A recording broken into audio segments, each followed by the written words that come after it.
lasa saina ihany ny zava-misy amin'izao ankehitriny izao noho ny afitsoka anireo fatiolona isan'andro ao anatin'izay hoe halajaza sy halatr'olombelona izay efa tsy takona fenina tatoato zay ka mipetraka ihany ny fantaniana manao hoe iza marina no tena ao ambadika anireo fakanankiriny sy fangalaran'olona ireo izay mbola azo lazaina hoe mahazo vahana mafy dia mafy amin'izao ankehitriny izao.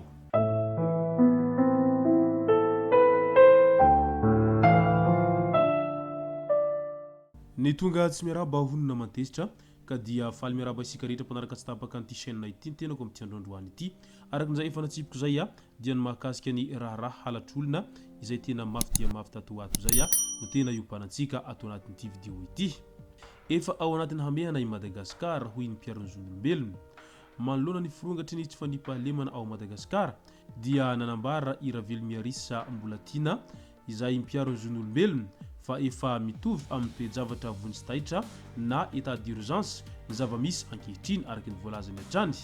Araky ny nambarany ady no iainan'ny firenena amin'izao fotoana izao ka ilaina ny fandraisan'ny fitondram-panjakana fepetra hensitra sy mifanaraka amin'izay mba hiantohana ny filaminam-bahoaka sy hiarovana ny ain'olom-pirenena.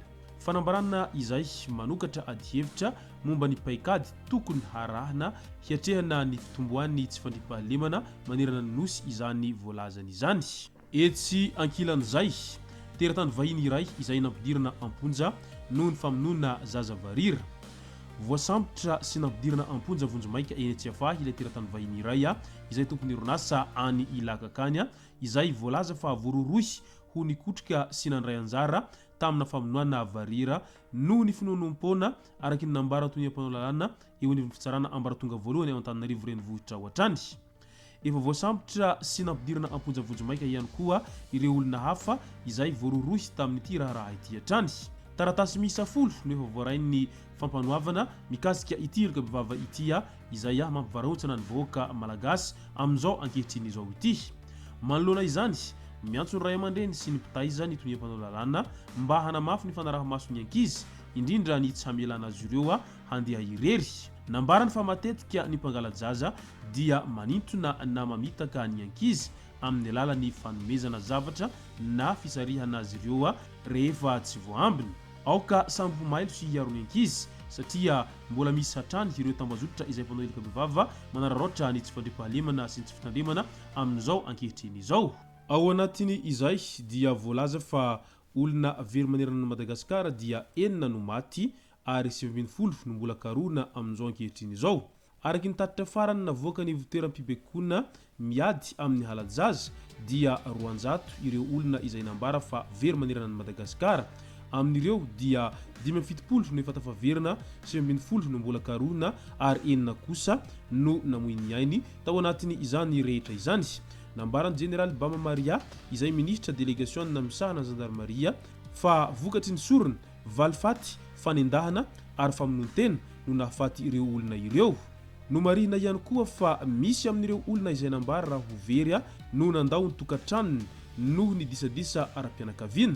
Etsy ankilany mbola olana sy hedraina ihany koa ny tsy fampahafantarany fianakaviana ny mpitandro filaminana rehefa hita soamantsara ilay olona very ka manano sarotra ny fanavozana ny antotanisa izay voarain'izy ireo izany rehetra izany. Ny marina tsy ho faty teny fankaherezana manoloana ny loza mahazo ny vahoaka malagasy.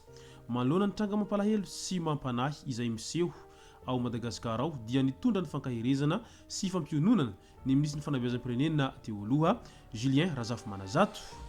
Nambarany fa tsy tokony ho kivy na ho very fanantenana ny vahoaka satria araky ny voalazany hatrany aza manahy akory fa ho tratra ihany ny atidoha izay mikotrika sy miketrika ireo famonona ny mpahitanin-drazana ireo. Mananjina ny ain'olombelona masina raha teo ny tanin-drazana.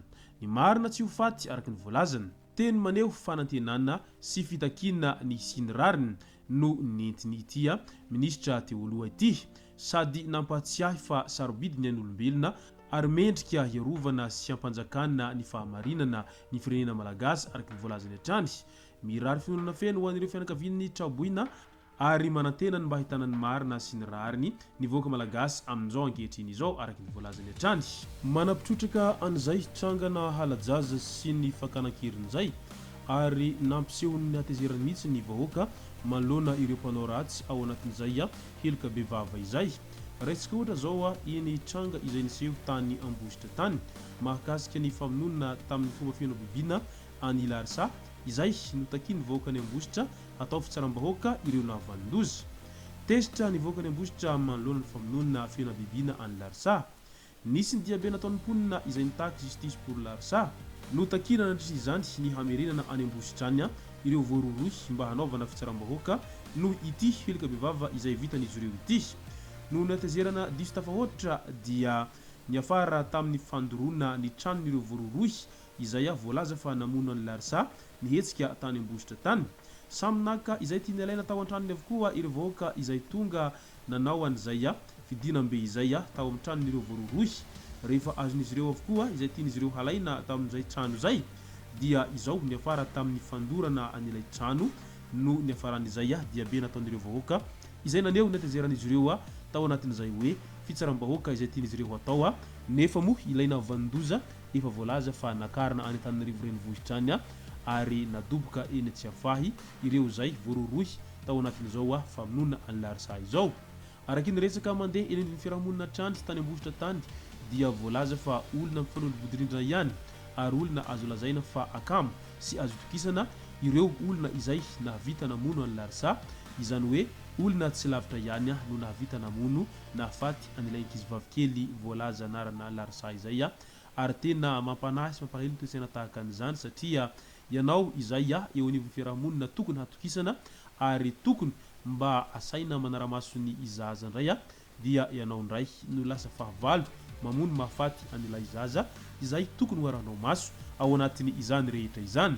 Rariny ihany ny vahoaka raha toaka hiditra amin'ny fitsaram-bahoaka ao anatin'izay rehetra izay satria efa tsy matokony fitsarana intsony ny vahoaka matoa mitroatra ka miditra amin'izay hoe fitakina ho fanaovana ny fitsaram-bahoaka izay satria maro ihany ireo zay nahavandoza, maro ihany ireo zay namon'olona nefa rehefa aveo afaka fotoana vitsivitsy eo aoriany fitsarana azy ireo zay ka mety ho anton'izay rehetra izay no mahatonga ny vahoaka efa tena leo sy tsy matoky intsony an'izay trangan-javatra miverimberina izay intsony.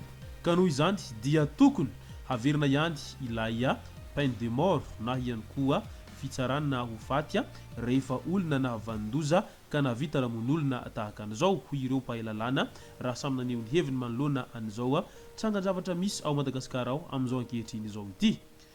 Ka noho izay dia mirary fonona feno ho an'ny fianakaviana manamanjo amin'izao loza izay nahazo ny avan'izy ireo izao ainganeo tsara levenina ny maty ary aza misosoka alahitsony. Izay no masaka azona roso tao anaty video ity tompoko lasy tompoko vavy misaotratsika rehetra nanaraka an'ity video ity hatramin'ny farany. Aza dino ny milaka ny video antsika ary tsara voatrany miabone amin'ny chaîne antsika mba ahafahanareo manaraka tsy tapaka ny video zay lefa nahita isan'andro. Tompoko lasy tompoko vavy mankasitraka dia mirary soa.